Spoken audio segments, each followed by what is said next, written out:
Bon, j'espère que vous avez aimé l'événement. J'ai comme une mauvaise nouvelle, là. Dans le fond, notre 12e auditeur, qui est le codeur masqué, je ne l'ai comme jamais rencontré.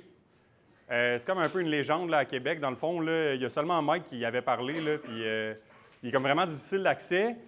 Là, moi, on m'a donné un numéro de cell, je le texte, j'ai comme pas vraiment de réponse, là, fait que j'ai pas vraiment préparé de talk, mais je vais aussi vous improviser un talk sur l'informatique, tu sais, parce qu'il répond pas, dans le fond. Oh, wait! Excusez-moi, c'est le codeur masqué. Il s'est présenté. Bien sûr. Bon, mais je vais le laisser.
De ma nouvelle petite obsession, c'est les Time Series Foundation Models.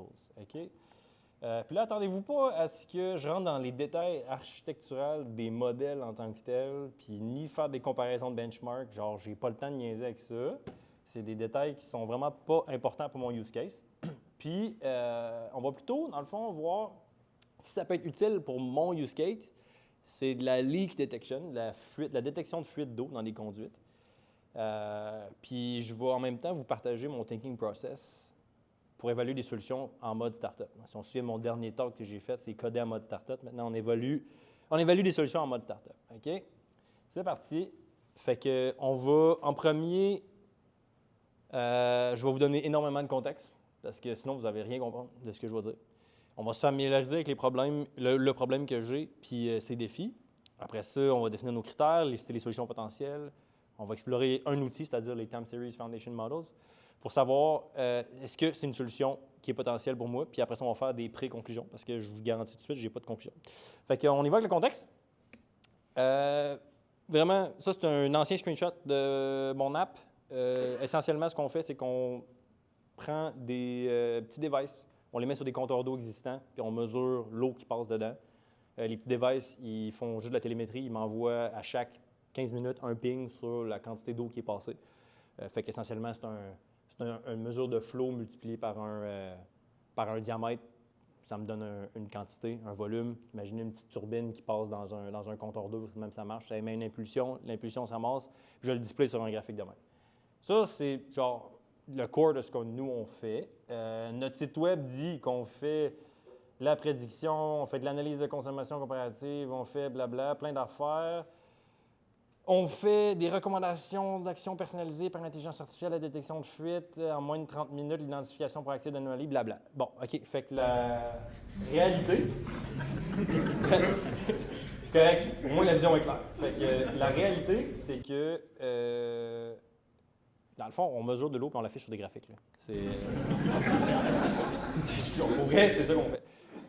Puis, comme on voit, c'est quand même core. Là. Ça, c'est une ancienne version de l'app, là, mais genre en plein milieu, il y a genre une consommation d'eau, puis il y a une ligne rouge en dessous qui représente le nombre d'eau qui a été perdu, c'est-à-dire le nombre d'eau qui a été fuité. Fuité ou peu importe, là, qui est une consommation qui est une anomalie. Puis pour cette portion fuite-là, ben, on fait affaire avec un partner. Puis ça donne que c'est lui qui fait nos devices. Fait que tu vas me dire c'est quoi qu'on fait? Pas grave. OK? On focus. Fait que ce que le partner fait pour nous autres, il fait de la détection online. Ce que ça veut dire, ça, la détection online, c'est qu'à chaque fois qu'il y a un ping qui revient d'un device, il me dit on the spot, est-ce que la consommation est fuitée ou est-ce qu'elle est anormale versus regarder dans le passé sur une window qui existe puis dire tu as des points d'anomalie ici, ici et là. Donc, c'est vraiment important. Il fait ça. Ensuite, il quantifie l'eau perdue. Donc, comme on peut voir sur le graphique, j'ai une quantité. Puis, il classifie le type de la fuite. Fait qu'il dit, est-ce que c'est un tuyau qui est brisé? Est-ce que c'est une toilette qui coule? Est-ce que c'est un robinet, un joint? Peu importe. Ça, moi, je m'en sac. Il n'y a aucun de mes clients qui trouve que c'est important, fait que je m'en sac, mais ils font ça. Puis, ils m'exposent ça avec un épieu. Fait que moi, je le consomme.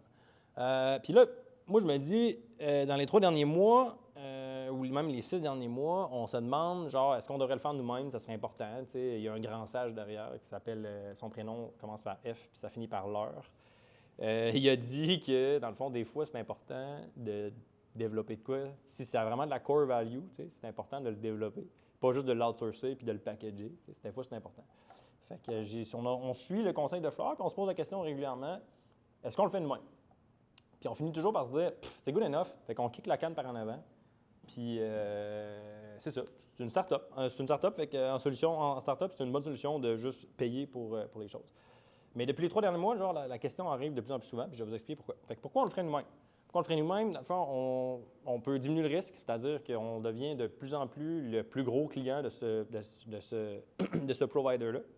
Ce qui fait que, au final, lui, il peut décider de juste bomber les prix ou dire vous êtes mon compétiteur, dans le fond, fait que je ne vous vends plus. Fait que là, on a un core feature qui dépend d'un provider.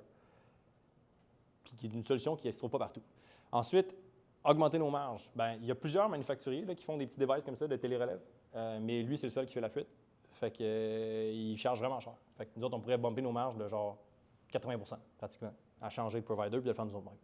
Ensuite, débloquer l'international. Quand je dis débloquer l'international, c'est qu'on opère essentiellement en France. Puis on a des deals qui commencent à rentrer par exemple, au UAE ou en Californie, des choses comme ça. Puis là-bas, les normes sont différentes, les compteurs d'eau sont différents, les devices qu'eux autres font ne vont pas nécessairement en faire. Fait que ça se peut que j'aie besoin de trouver un fournisseur local. Puis encore là, je vais perdre mon feature, qui est quand même core. Ensuite, développer la propriété textuelle, comme le grand sage disait. Puis ben, mon partner, moi, je trouve qu'il struggle. Okay? Il struggle sur des sites qui sont non standards. Je vais vous expliquer c'est quoi plus tard. Ben, quelque chose que les autres, ils ne trouvent pas traditionnel ou ne trouvent pas, genre, mettons, que ce n'est pas un immeuble résidentiel, par exemple. Puis mes clients me disent, le feedback, qu'il y a énormément de false positives. Fait que nous autres, on ne le trouve pas. Fait qu'on se dit, genre, peut-être ça vaut la peine. Fait que là, moi, je me dis, si vous vous souvenez de ma slide de l'autre fois, ça, c'est moi. Je suis le seul dev. Fait que je suis un dev solo. Puis on se souvient, dans cette présentation-là, ce que je disais, là, essentiellement, c'est que le rôle d'un dev solo, le plus important, c'est de prioriser la rapidité d'exécution. Okay? Puis de prendre les bonnes décisions qui vont permettre de garder cette vitesse-là over time. Fait que partir avec un bâton de pèlerin puis dire, genre, moi, je vais faire la détection de fuite, à partir de maintenant, je le fais moi-même, bien, ça se peut que ça nous prenne un temps fou à développer, puis dans le fond, ça se peut qu'on soit vraiment insatisfait pendant longtemps, parce qu'on ne sait pas comment le faire, puis on ne sait pas, on ne connaît rien. Puis après ça, ça va peut-être ajouter énormément de temps de maintenance, fait que ça va peut-être diminuer ma vélocité par la suite. Fait que je vais juste failer à mon rôle de dev, solo. Puis comme je ne suis pas data scientist, pas en tout, puis que je suis pas non plus subject matter expert, bien, on s'était dit, on va le donner en mandat d'exploration à quelqu'un. On va le faire, puis finalement, j'étais bien trop curieux. Fait qu'il n'y a aucune chance que je donne ça avec ceux qui savent. Fait que, excusez, j'espère qu'on va pas couper ça de l'enregistrement. Fait que, non, plus sérieusement, excusez, dans le fond, peu importe à qui on aurait donné ça, même si c'est un spécialiste des time series ou peu importe, ben, le output de son travail puis le output de sa compréhension du problème aurait été une vision distillée pour quelque chose qui est quand même core à notre produit. Ce qui fait qu'au final, ben, on aurait juste comme perdu du temps et de l'argent, à mon avis. Ce qui fait que j'ai décidé de creuser un petit peu là-dessus le week-end dernier. Fait que j'ai commencé à me demander, dans le fond, ça ressemble à quoi une fuite d'eau, dans le fond, dans du data? Genre concrètement, là, une vraie fuite d'eau, ça ressemble à quoi? Fait que là, j'ai des spikes de consommation. Là, là on le voit pas bien, là, mais mes data points, ils viennent aux 15 minutes. Okay? Fait que ce qui se passe, je vais faire de l'ombre, c'est que j'ai un data point qui est genre anormalement élevé. Lui, par rapport à son baseline ou une prédiction quelconque, il va comparer, il va dire « bah c'est trop élevé », fait que j'évalue que ça, c'est la fuite. Puis ça perdure dans le temps jusqu'à ce que ça descende en bas. Okay? Fait que ça, c'est selon mon provider, ça, c'est une fuite d'eau, c'est à ça que ça ressemble. Fait que c'est bien correct. Fait que là, moi, j'assume qu'il pogne un benchmark. Fait que je me dis, bon, on va checker ce qui existe. Juste pour le fun, je vais chercher, dans le fond, je vais chercher dans les papers. Je vais regarder qu'est-ce qui se passe, comment ça marche la détection d'eau. Moi, je suis juste un dev, là, je ne suis pas un expert en consommation d'eau ni un data scientist, comme je disais. Fait que j'ai pas plus de détails que ça. Je vais lui demander comment il fait, mais je me suis dit que j'allais gosser de quoi moi-même. Puis après ça, on allait pouvoir comparer. Fait que c'est ça. Et là, finalement, je me suis dit, je vais aller chercher des datasets publics. Parce qu'un data scientist ferait ça. Fait que je vais le copier. Je vais checker un dataset public. Fait que je vais trouver finalement des datasets publics qui sont qui sont essentiellement des données d'aqueduc municipal. J'ai juste trouvé ça. Puis je me rends compte qu'au final, la consommation d'eau puis les fuites dans un aqueduc est vraiment pas la même chose que dans un immeuble. Il y a beaucoup plus de pression, les diamètres sont plus gros, il y a une consommation constante. Dans le fond, il y a juste un flux constant, tandis que dans un immeuble, ce qui se passe, c'est que tu as une demande, puis quand il y a de la demande d'eau, bien là, l'eau flue. Sinon, il y a juste de la pression, puis elle est stagnante. Fait que c'est vraiment juste pas pareil. J'ai comparé les datasets, c'est juste trop pas la même chose. Puis je voulais ce dataset-là parce que j'assume que mon partner, il est poche. Mettons qu'il est poche, là, j'aimerais ça avoir de quoi qui me donne un ground truth sur lequel je peux comparer mes résultats. Sinon, après ça, plus tard, je pourrais évaluer avec son dataset à lui, que moi j'ai en prod, pour voir comment on se compare un à l'autre. Puis après ça, prendre une décision, est-ce qu'on switch ou pas. Mais là, ça, c'est mon défi numéro 1. Finalement, j'en ai pas. Fait que bon, OK, fin. Défi numéro 2, site non standard. Ça, c'est une centrale nucléaire en France, là où on opère. Ils sont en train de construire le double. OK? Fait qu'on s'imagine la patente de l'autre bord. Eux autres, c'est un chantier de construction, puis on mesure l'eau. Pour mon partner, c'est un site non standard, ce qui fait que ça donne des fuites quasiment tout le temps. Okay? Il mesure tout le temps des fuites. Puis mon client, c'est vraiment un gros client. Okay? C'est vraiment genre un client important pour nous autres. Puis il me dit tout le temps, hey, je reçois trop d'emails. Fait que là, on se met à patcher autour pour dire des règles spéciales, de dire genre en telle heure puis telle heure, puis si c'est tel type. Honnêtement, c'est de la merde. Okay? Fait que ça, c'est le problème numéro 2. Les sites non standards pour mon client, pour mon partner, ça ne marche pas. Avec des consommations très irrégulières. Okay? Après ça, j'ai des données manquantes. Des fois, j'ai des power cuts. Des fois, j'ai des interférences. Ça fait que le data, j'ai des trous, comme ça. Fait que mon partner, il struggle. Mais c'est normal. Fait que ça, c'est problème numéro 3. Problème numéro 4, j'ai du noise. OK? Fait que des fois, mes devices, je ne sais pas pourquoi, si vous voyez, ils m'envoient une haute, une basse, une haute, une basse, une haute, une basse, puis ils m'envoient ça tout le long.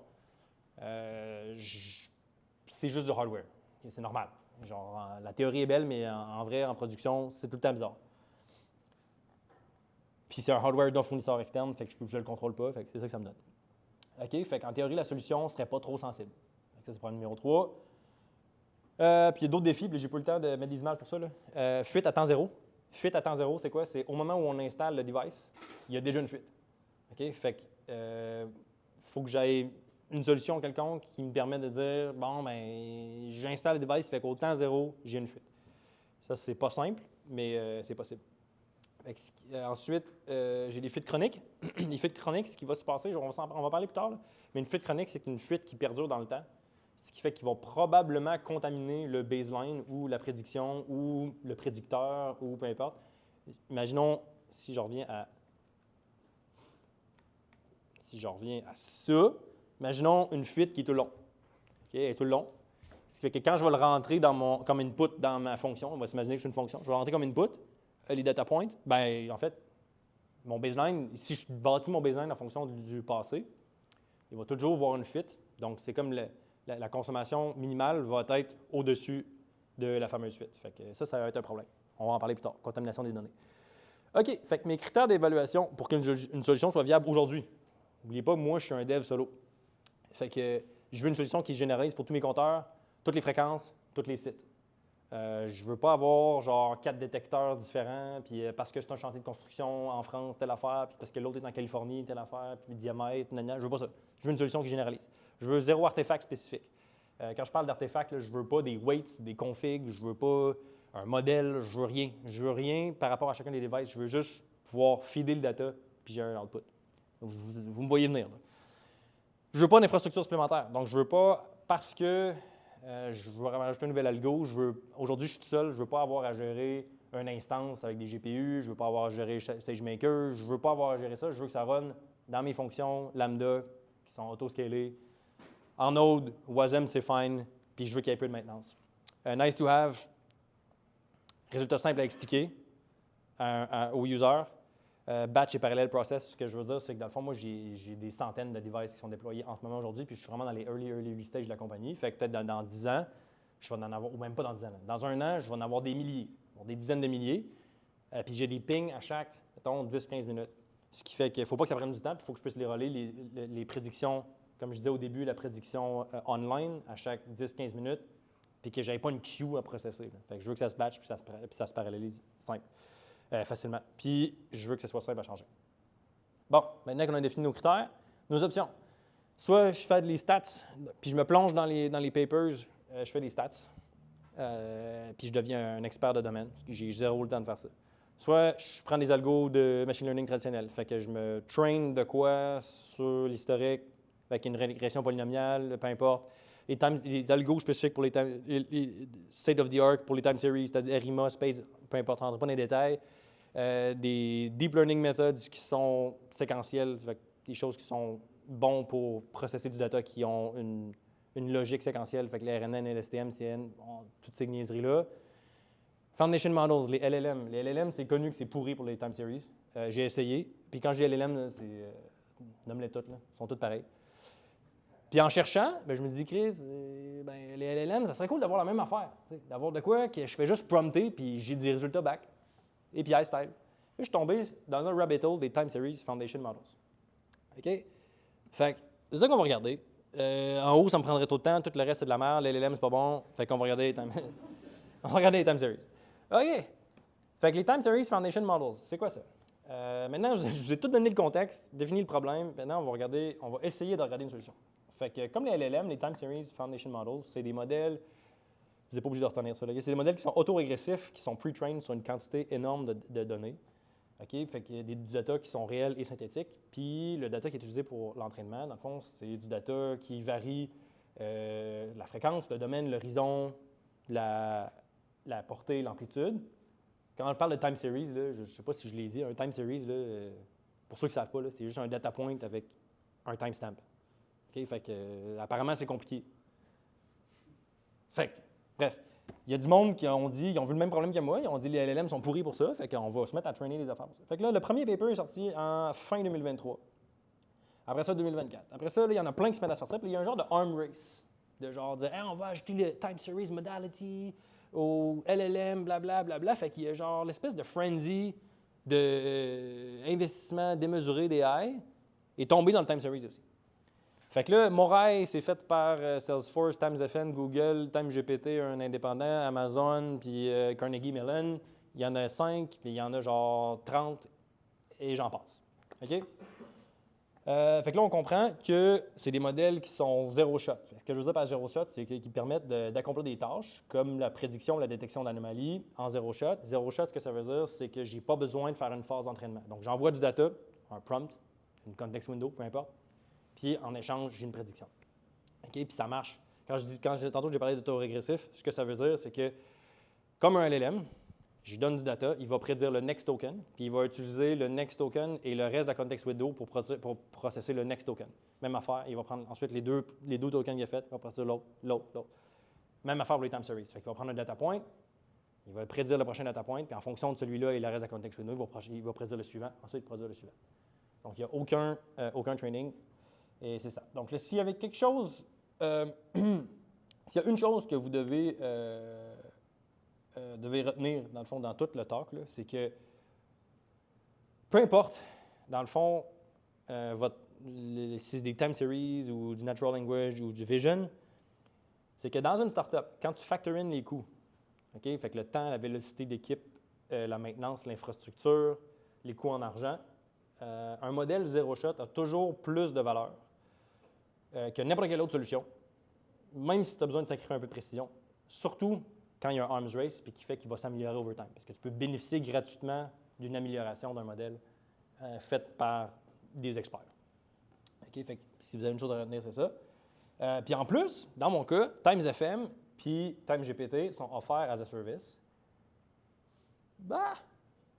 Si je peux, en théorie, je coche tous mes trucs. Rouler en Node, c'est parce que c'est un API, puis un peu de maintenance, ça s'améliore. Zéro infrastructure, c'est un API. Zéro artefact, c'est zéro shot. Généralise tous les compteurs, c'est justement le but d'un Foundation Model, c'est general purpose. Et résultat simple à expliquer, on verra. Le reste, oui, je dirais moyen, là, mais les deux autres, oui. Fait qu'en théorie, si je suis capable d'arriver avec une solution avec ça, pour moi, c'est un big win. OK? Fait que, on va faire des démos. Attendez-vous pas à grand-chose, mais vous allez comprendre certaines affaires. Okay? Fait que des démos, ce qui est cool là-dedans, c'est qu'on va rouler la même fonction 6 fois. Puis ça va prendre 30 minutes. Fait que là, je peux-tu ma souris? Yes! Yes, sir! Là, j'ai un autre book. Je ne sais pas si vous savez c'est quoi. Peu importe, c'est pas grave. On va reconnecter. Ou je vais juste scroller. OK? Fait que, première chose que j'ai faite, j'ai tracé une. Pardon? Zoomer? C'est important, le code? Non. C'est beau. Je vais montrer la ligne qui est importante. Puis je vais la montrer 6 fois, comme je dis. C'est correct? Je vais zoomer quand ça sera le temps. Je colle un API. Là. Tu peux remplacer ça par Axios, si tu veux. Mais essentiellement, ici, je load le modèle. Là. Pour vrai, tu peux le voir si tu veux. Là, je load le modèle avec une config spécifique, mais c'est pas grave. Là, on s'en sac là, pour le bien de la chose. C'est vraiment pas important. L'important, c'est de comprendre le contexte. Fait que, dans le fond, j'ai tracé une droite. OK? Wouhou! J'ai créé une fonction linéaire. C'est du Python, c'est pas grave. J'ai tracé une droite, ça ressemble à ça. Ce que je fais, TimesFM forecast. C'est là ta fonction. C'est correct? Tu veux-tu zoom?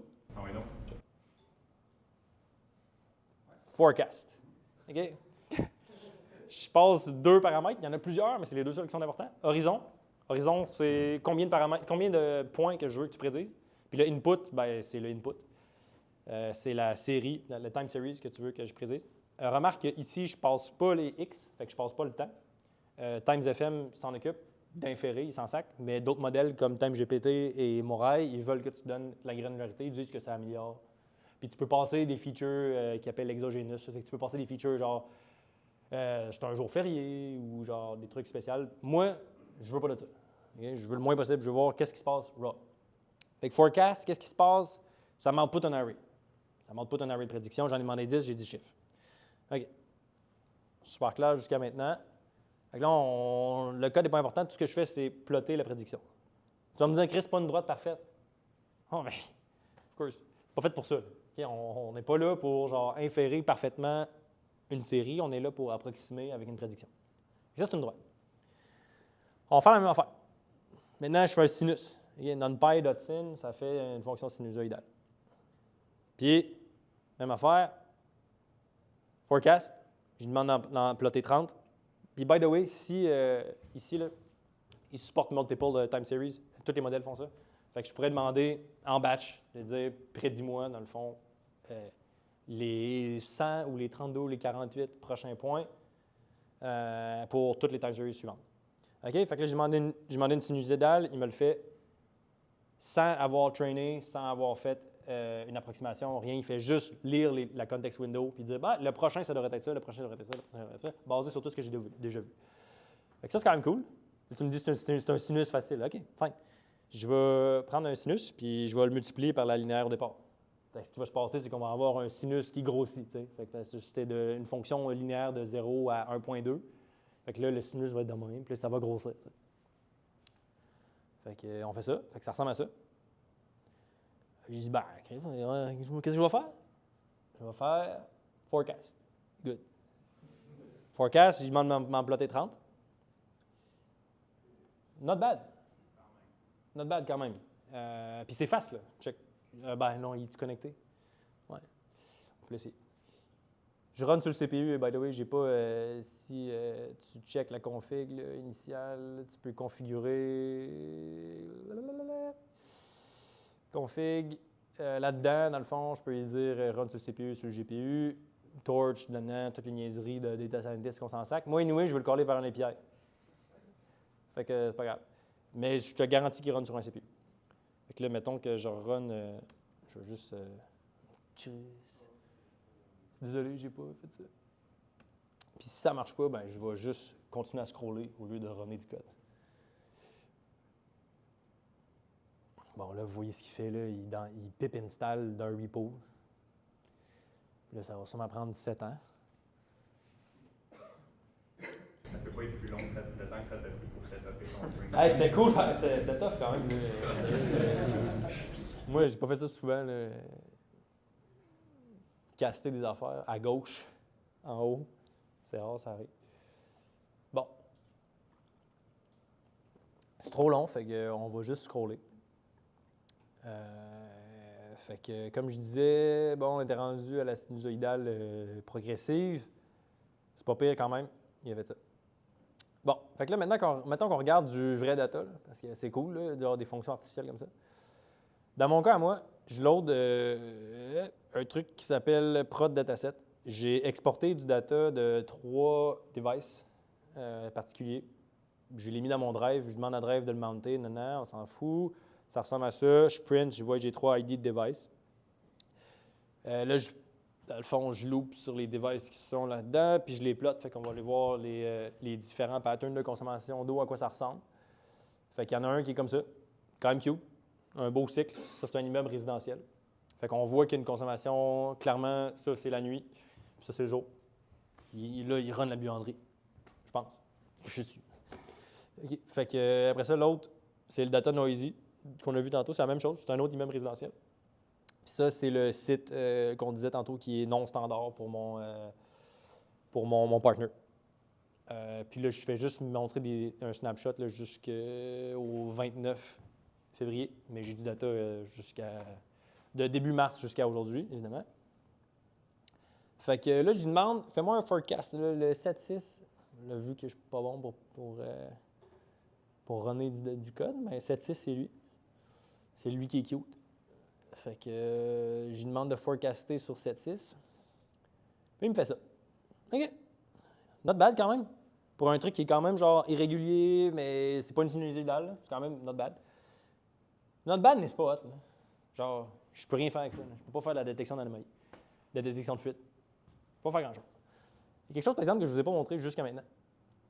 Mais Vas-y. pourquoi tu ne peux pas faire de détection de fuite avec ça? Pas assez précis. Ouais, ben, check. Admettons que mon forecast, c'est ça. OK? Là, tu me dirais, je vais faire comme mon partner, là, je vais dire fuite.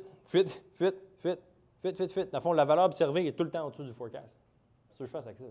Fait que ça va tout le temps être de même. Je vais tout le temps avoir du noise. Fait qu'au final, mes clients, eux autres, quand ils reçoivent une alerte, parce que je leur envoie une alerte, quand il y a une fuite, ils peuvent configurer dans l'UI, il y a une fuite de plus de tant de mètres cubes d'eau par jour ou tant de pourcentage du volume, bien, il envoie littéralement un plombier sur place pour la colmater. N'oubliez pas, ici, on est au Québec, l'eau est gratuite. Là. En France, l'eau, mais la majorité de mes clients, ils la payent 6 € du mètre cube. C'est énorme. Là.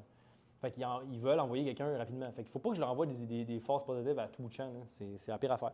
Fait que je peux, mais moyen. Mais, to your point, il y a un truc que je ne vous ai pas montré jusqu'à maintenant, ça s'appelle les quantile forecasts. Okay? 100% des modèles qui sont foundation models comme ça, time series, ils nous renvoient non seulement la prédiction, si tu veux, médiane, qui est présentée ici, qui est celle qui est affichée, mais aussi chacun des quantiles. Un quantile, c'est un percentile. Fait que le P90, ce que le modèle me dit, c'est qu'en un temps donné, je te garantis que 90% des points vont être en dessous de cette valeur-là.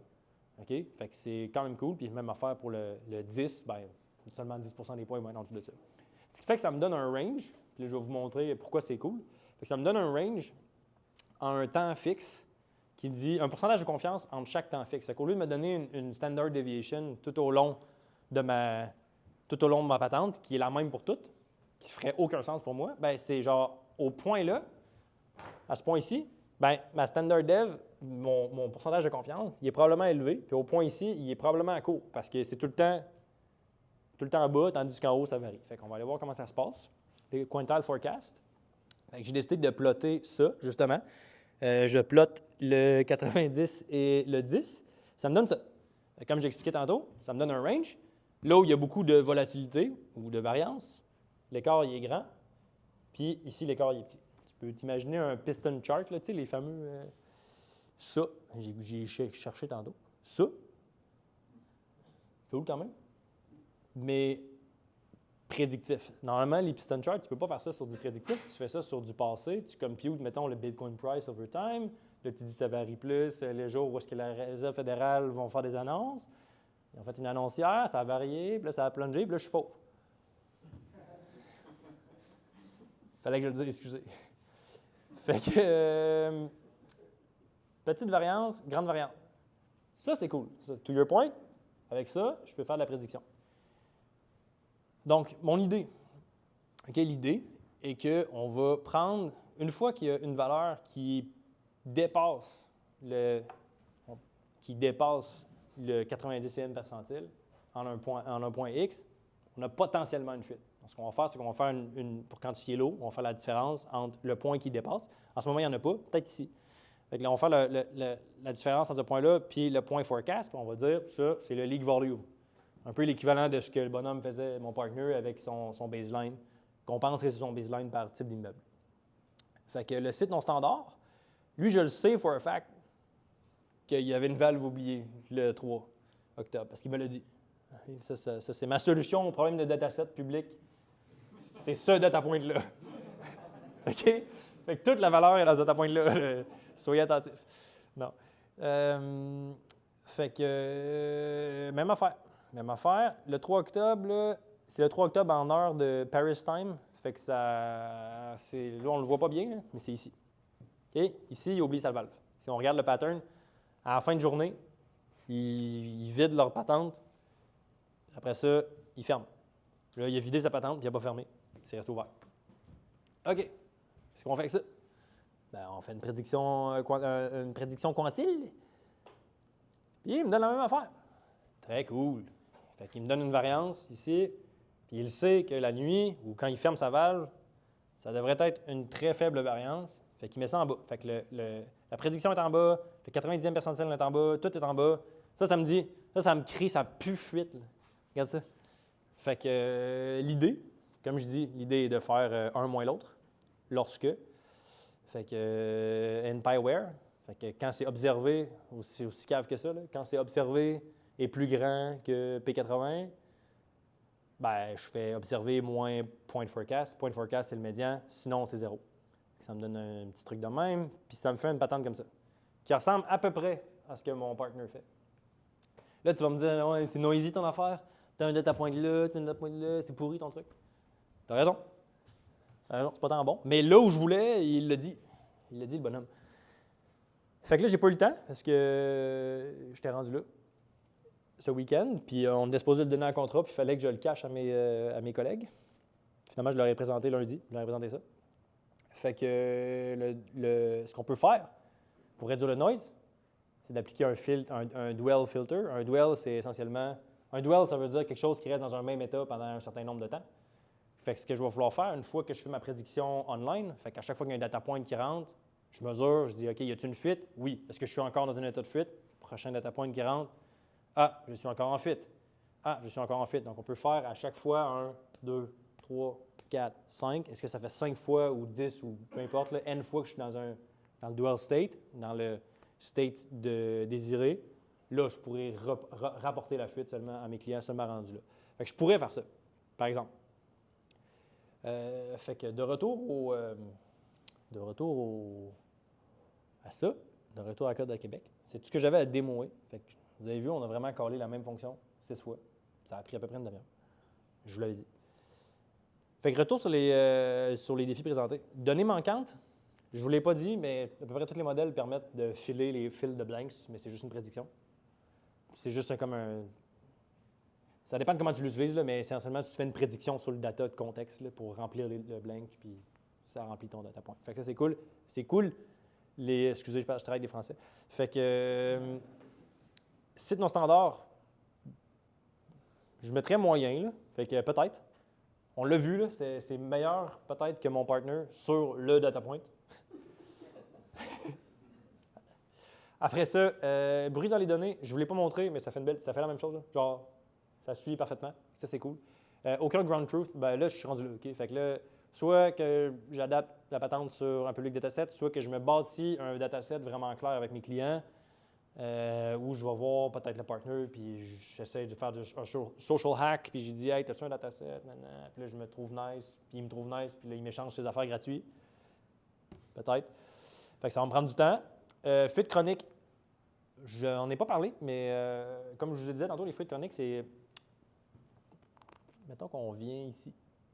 Mettons qu'on vient ici. Mettons qu'on vient ici, puis qu'on vient, je sais pas là. Mettons qu'on vient ici.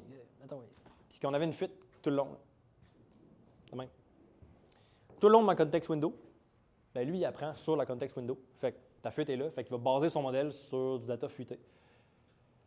Mes clients, je veux dire, mes clients sont bons parce que je leur envoie des alertes.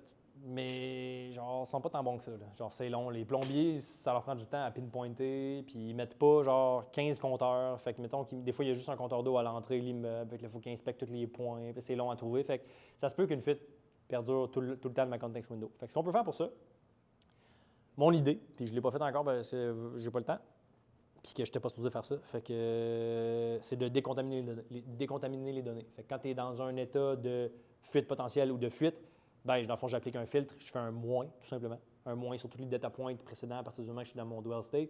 J'enlève la fuite, puis mon data il est décontaminé. Je peux faire un moins, je peux faire moins seulement un z-score sur la variabilité du... En tout cas, je peux faire plein de niaiseries. Là.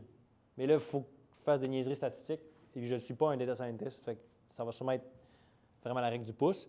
Fait que tant on s'entend que je n'ai pas de dataset, ground truth, ben, je ne peux pas jouer là-dedans parce que je n'aurai pas des vrais résultats, je n'aurai pas des vraies métriques.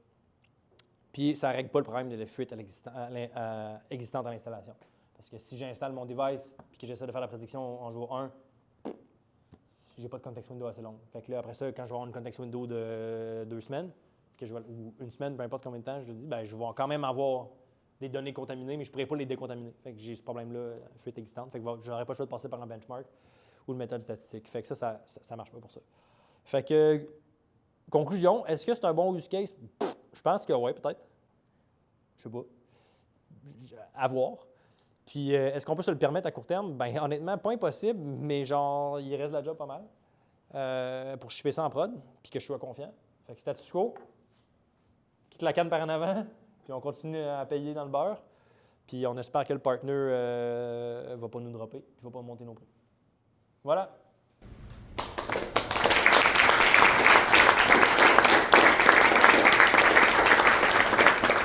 Yes! J'aime ça!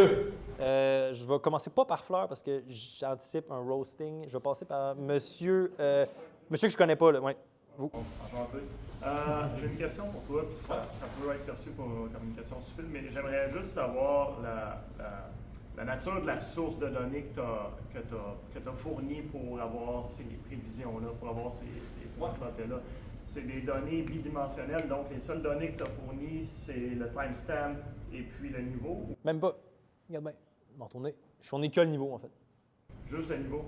À des temps définis, puis lui, il va l'associer avec un timestamp. Ce que le modèle assume, fait que TimesFM spécifiquement, qui est TimesFM 2.5. Fait qu'après 2.5, tu lui donnais des timestamps.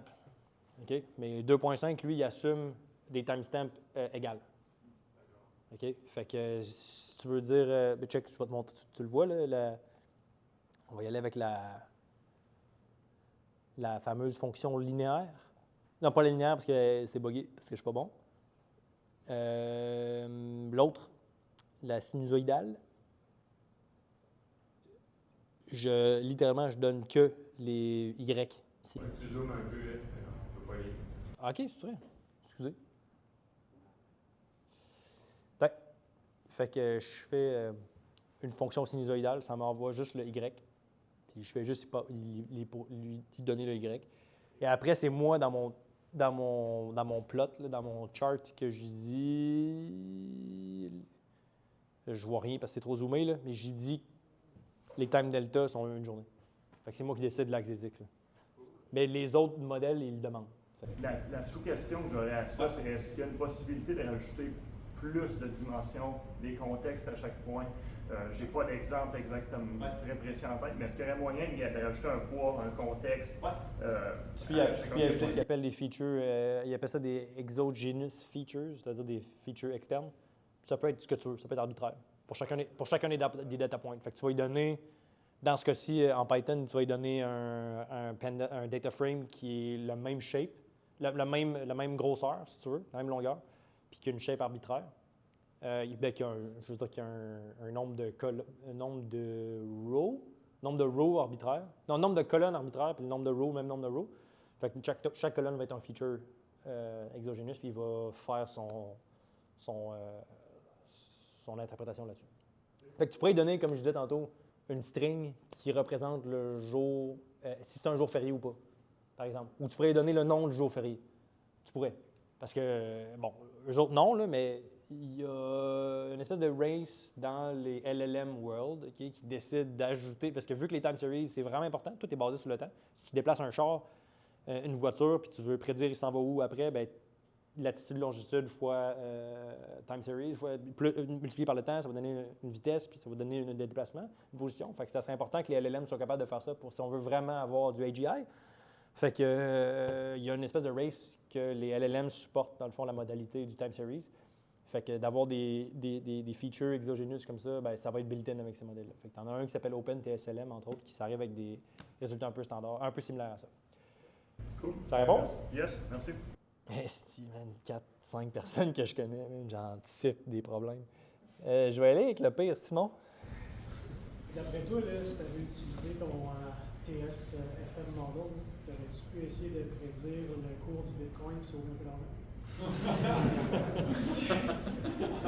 Surtout que tu parles de features que tu pourrais ajouter à côté sur les chaînes de temps. Man, tu ris beaucoup, mais Non, je sais pas, non, c'est une question sérieuse. sans joke, dans la doc de... Tu vas rire, check ça. TimeGPT. Dans cette doc, TimeGPT, Nixla, je sais pas, Nixla, eux autres, c'est vraiment drôle. C'est un des use cases qui montent dans leur doc. Prédire le Bitcoin price. J'étais comme, si vous êtes cave, les gars. Fait que j'imagine que, honnêtement, ça serait possible. Genre, si tu donnes une assez grosse context window, check, je pense que c'est en bas. Check, Bitcoin price prediction. Dans doc. C'est quand même drôle. Fait que je sais pas comment ils le proposent, mais probablement que si tu suis ce tutoriel-là, ils vont probablement te dire, dans le fond, que la context window n'est pas assez grosse, puis que leur modèle, la prochaine version va être bonne, puis gna. Mais tu peux passer, il va sûrement te dire que, j'ai pas regardé là, honnêtement, ils vont sûrement te dire que toutes les features, check.